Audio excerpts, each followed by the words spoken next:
বাংলাদেশের গেমিং জগতের আকাশে তখন জোলজোর করছে একটি নাম, আবু তালহা।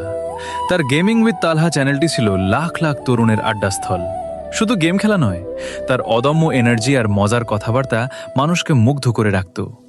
একসময় তার চ্যানেলে গেলেই দেখা যেত সেই চিরচেনা মজার মজার গেম প্লে, যা দেখে হাজার হাজার দর্শক হেসে কুটিপাটি হতো।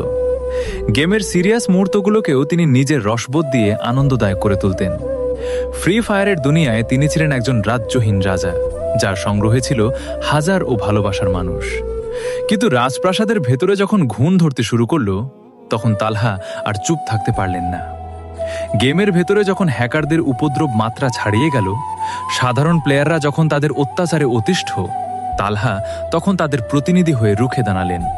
তিনি শুধু নিজের ভিউ বা সাবস্ক্রাইবার নিয়ে ভাবতেন না, ভাবতেন পুরো গেমিং কমিউনিটির ভবিষ্যৎ নিয়ে। তিনি লক্ষ্য করলেন, ফ্রি ফায়ার এখন আর আগের মতো কৌশলের গেম নেই, বরং এটি হয়ে উঠেছে হ্যাকারদের স্বর্গরাজ্য। তালহা একে একে ফ্রি ফায়ার কমিউনিটির অনেক বড় বড় ইউটিউবারদের কাছে গেলেন। তিনি সবাইকে অনুরোধ করে বললেন, ভাই, চলুন আমরা সবাই মিলে আওয়াজ তুলি, গেমের এই শোচনীয় অবস্থা থেকে একে বাঁচাই। কিন্তু অত্যন্ত দুঃখজনক বিষয় হলো, কেউ তার এই আহ্বানে পাত্তা দিল না।